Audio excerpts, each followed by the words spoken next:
Hi, it's me, Roosevelt. Welcome to my video on Gnosis, Descenders, and Xingqiu's story quest.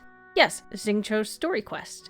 Because there's an item we received during that quest all the way back from the beginning of the game that may have held the truth of the Gnosis. Let me explain. Back in the Sumeru interlude, Scaramouche deleted himself from Irmin's soul, erasing everyone's memories of him. But Nahida preserved the memories of Scaramouche using a fable she created. So, in theory, fables and fiction can preserve the secrets of the world. So, this is about Xingqiu's favorite work of fiction.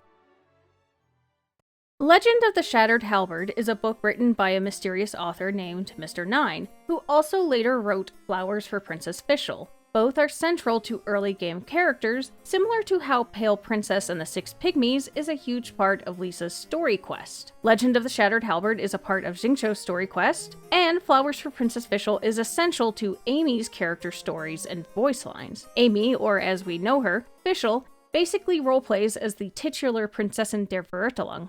In Legend of the Shattered Halberd, there are 9 realms. The gods went to war and the realms were raised by the God King, but eventually sprang life anew, but with the realms disconnected from one another. In the present, we have 2 main characters, Mir, a young man looking for answers about his father, and an unnamed spirit who possesses the body of an imperial envoy. This spirit is the daughter of the Celestial Emperor, or the God King, and a Princess of Judgment. The 2 are collecting 9 ominous swords forged from cursed meteorites, but these meteorites are actually fragments of the titular divine Shattered Halberd that was created by the God King. The princess needs to collect them to save the world from catastrophe.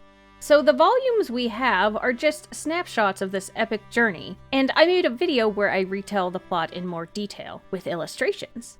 In the final volume, we learn that the spirit Mir traveled with is the last divine halberd created to pierce the God King, as he created her knowing he'd one day go nuts and destroy the world again. So the takeaway from this is that the halberds are not just literally weapons or meteorites, but also sentient beings, characters with names. Given the nature of fable and fiction within Genshin, I've wondered for a while if Shattered Halberd holds some secret truths, especially since it contains some choice names. For example, in the book, there's a cursed sword that once burned the world to cinders, and it's gonna do it again. It's called Levitain, and in Norse mythology, it's the only sword that can slay Vidofnir. Vidofnir is a bird that sits atop another bird on top of the world tree. Funny enough, in other sources, there's a nearly identically described bird, and it may be the same one? And it's called Vedrfolnir. You know, like the visionary. So I've wondered, what might Shattered Halberds be representing, potentially? I've thought perhaps celestial nails, which are weapons or instruments dropped from the heavens. I've also wondered if the fragments are memories or spirit fragments, like the case with Lilupar and collecting her memories. But there's another idea that's floated around for ages and that I've only mentioned briefly in previous videos. It's that the ominous swords are like Gnosis, and the princess collects the swords or halberd fragments just as the Tsaritsa collects the Gnosis. I've never explored this in more detail because I always got caught up on a small detail that I couldn't reconcile. If halberds are sentient beings, and halberd fragments are Gnosis, how could a Gnosis possibly be a sentient being's fragments? Oh, well, I guess Gnosis are exactly that, huh? Anyway, Skirk revealed the Gnosis are the remains of the third Descender, so suddenly this old idea hits very differently. And now I can't stop noticing parallels. Let me explain just how well some things work, and some mind-boggling and contradictory implications. As a disclaimer, this is just speculation. I'm of the opinion that many stories and books in Genshin, particularly those by Mr. Nine, have multiple layers, and there's likely no single correct interpretation. This is just one. So with that, onward we go. So let's delve into some of the comparisons and how the halberds may represent Descenders, and the swords made from a halberd represent the Gnosis. First, the ominous swords made from the halberd fragments are very powerful, but also hella cursed. The Gnosis is also described by Skirk as being cursed, and that's why she advises Neuvillette to get rid of it. Given how much Skirk says about the remains being cursed, that seems like a pretty defining feature of the Gnosis. Secondly, of the swords we know of, there's like one of flame and one of mist, so they may be able to carry an elemental alignment like the Gnosis do. And third, the Divine Halberd, from which these swords are forged from, is mistaken for a meteorite, you know, like a falling star. There's even more looking at the last Divine Halberd, the princess. In the story, the princess pretends to have forgotten her name, but Mir suspects she's withholding it. This is because knowing someone's true name gives you power over them, similar to what Lilupar told us. And here's a minor detail you may have forgotten. So everyone calls you Traveler, or your nickname, right? But do you remember that in We Will Be Reunited, your sibling uses the actual character name? If you play Aether, for example, Lumine calls you Aether. To my recollection, no one else even knows your name, except for Paimon and Dane after that scene. So perhaps Traveler, like the princess, is withholding their true name.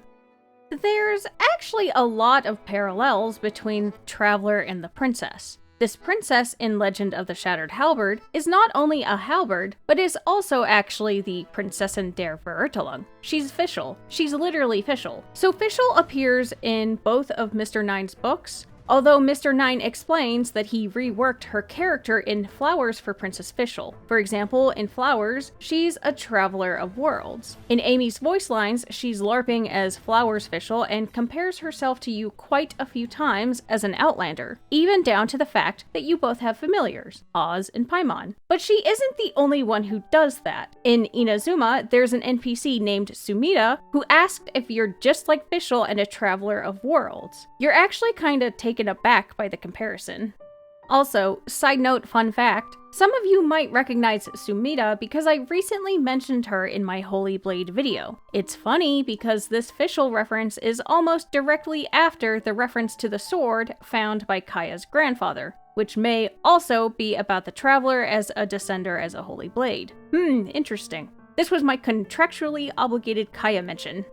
Anyway, there are a few other minor connections. For example, Lilupar makes a comment about us being a prince or princess from a faraway land. And in one of Fischl's stories, it says that Fischl and Oz are world beasts who will swallow all dreams. In retrospect, this now reminds me of how Canotila describes Traveler as a beast who could swallow the world. So despite the fact that these comparisons are with Flowers Fischl, Halberd Fischl is still also the Prinzessin der Verurteilung. Besides that, this is the most direct connection between halberds and descenders you can probably get without being too obvious. So halberds being descenders is starting to look pretty compelling to me personally. It does get slightly deeper though when you throw in holy blades. In my video about the Holy Blade, I made an argument that a Descender is comparable to a Holy Blade, mostly because Renee said so. If the third Descender could also have been a Holy Blade, just like Traveler, the Gnosis are thus fragments of a Holy Blade. Now, the ominous swords are notably able to drain intellect. This specific wording reminds me of a feature of the Holy Blade of Narzissenkreuz, which was used to literally split the mind from the body. And also, it'd be kinda on the nose that they're both swords and there's this duality of holy and ominous or cursed or evil. There are a few details that I'm still trying to reconcile. Previously, I've drawn comparisons of the God King and the Primordial One, especially given that in Shattered Halberd, the war between the gods feels reminiscent of the War of the Second Throne and how it was similarly destructive. The problem here is that the halberds were created by the God King. If it were a one-to-one metaphor, this shouldn't be the case and the God King and the halberds should more or less be equals. This could simply be a matter of Mr. Nine changing up the details to Irmin soul proof it though. Or he's just taking some fun creative liberties. But there's one great struggle I'm having, and that's with the first Divine Halberd. This is the hardest to speculate on, but also the most interesting in my opinion. Obligatory speculation crack theory warning. The last volume of the book has a line that reads, "The first Divine Halberd, Irmin, once pierced the Axis Mundi and connected the 9 worlds. Now its replicas had proliferated across the heavens." There is obviously a very big red flag here, but I will get to it. Let me just break some things down first. Taken in isolation and keeping in mind the equivalence of Descenders and Holy Blades with a will that rivals a world, the language makes a lot of sense. Instead of cutting, the Holy Blade is piercing the Axis Mundi, and instead of severing, it connected the realms. Now, thinking about the actual worlds or realms is rather challenging for me. The book has 9 realms, but according to Enkanomians, in Genshin there are 3, the Light, Human, and Void realms. And we can only really assume that the human realm was created by the Primordial One, aka the Usurper, the Heavenly Principles, the First Descender, by beating up the dragons and using the eggshell it was born from to separate the microcosm from the universe. But perhaps the book realms aren't really comparable to the Genshin realms. In Shattered Halberd, there are 9 realms and 9 ominous swords, so perhaps the 9 realms are actually more representative of nations, like 7 Gnosis for 7 nations. And remember the timeline. Long before the 7 nations, there was a unified civilization, so perhaps connecting the realms here compares more to the creation of the unified civilization, and this is when humanity spoke directly to the celestial envoys and Steely's guided society. Then, the War of the Gods that disconnected the realms in the book was the War of the Second Throne. This is when the unified civilization fractured, Enkanomiya sank, Salvin Dagner disappeared, and the Celestial Nails turned rainforest into desert and lush mountain to desolate snowstorm. With that interpretation, you can start drawing a comparison between the first Descender and the first Divine Halberd. And perhaps then, the replicas of the first Divine Halberd that proliferated through the heavens represents the primordial ones or shades. Speculation reminder, but I want to take this specific idea even further. In comparative mythology, the Axis Mundi can be anything representing the connection between heaven and earth, the center of the world, for example, or even a world tree. And we do have a bit of a world tree with Irminsul. So I wonder if this goes back to the idea that a holy blade can destroy or create a world or universe. Perhaps piercing the Axis Mundi was cutting the strong will of the old world, ruled by dragons, and creating a new one, whose laws are dictated by Irminsul. Remember, Teyvat basically runs on ley lines and memories, and stars and constellations, which are potentially the fruit of Irminsul, dictate the fate of everyone and the world. And perhaps ley lines are just reflections of said constellations or vice versa. Either way, they seem intrinsically linked. So perhaps the first Descender had created Irminsul when they arrived, and that explains the naming convention of Irminsul. But there's a little snaggle in all of this. Teeny tiny detail, it's that major red flag I mentioned. We already know of a specific character named Irmin, and that's King Irmin, the King of Khaenri'ah.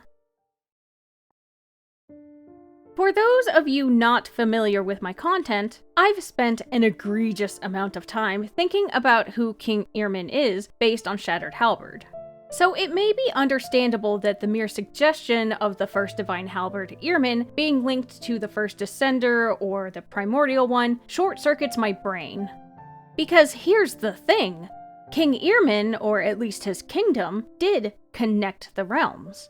And this is implied to be a root cause of the cataclysm. So Nasajuna says that the Dari, or Khaenri'ahs, built a facility to connect the realms. In an abandoned note, the writer attributes Khaenri'ah's prosperity to spying upon the secrets beyond the skies. And this is echoed in the Evergloom Ring, where some underground people caught a glimpse of the outer universe and even tried to travel there and bring pieces back. So here, piercing the Axis Mundi could have been literally puncturing the false sky, or that eggshell. But more metaphorically, maybe this piercing was penetrating Irminsul to learn the truth of this world, one that is hidden by Irminsul. The silver twig speaks of a sage who gained cosmic knowledge from the tree and followed its roots to the underground kingdom. Perhaps that sage was King Irmin, and that could be the simple connection between the names.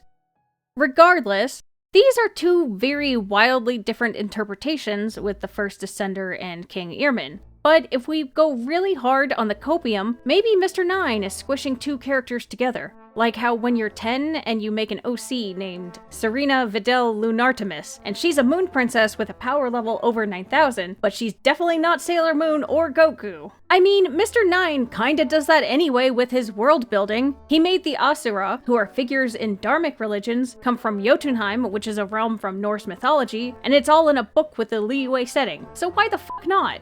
Okay, sorry, but seriously. The last important thing here is the potential implication about King Irmin. If the Halberd Descender thing holds any water, is Mr. 9 trying to imply that the King of Khaenri'ah was a Descender? The only explanations I can come up with are creative and desperate at best. And the only Descender I can think of that would fit the description is maybe the second?